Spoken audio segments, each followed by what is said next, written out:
Hebrews, chapter 4.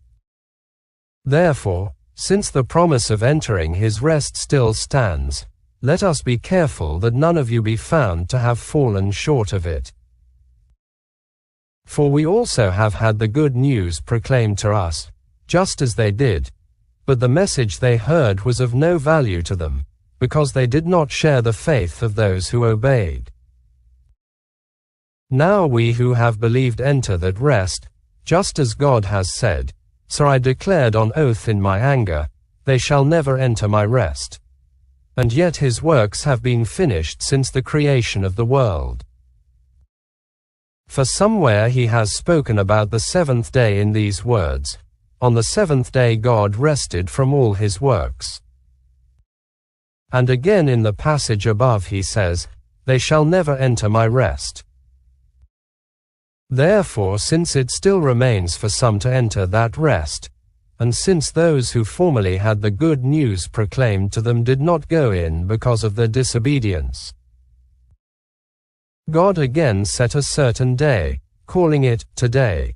This he did when a long time later he spoke through David, as in the passage already quoted, "Today, if you hear his voice, do not harden your hearts." For if Joshua had given him rest, God would not have spoken later about another day. There remains, then, a Sabbath rest for the people of God. For anyone who enters God's rest also rests from their works, just as God did from his. Let us, therefore, make every effort to enter that rest, so that no one will perish by following their example of disobedience. For the word of God is alive and active, sharper than any double-edged sword. It penetrates even to dividing soul and spirit, joints and marrow. It judges the thoughts and attitudes of the heart. Nothing in all creation is hidden from God's sight. Everything is uncovered and laid bare before the eyes of him to whom we must give account. Therefore, since we have a great high priest who has ascended into heaven, Jesus the Son of God, let us hold firmly to the faith we profess.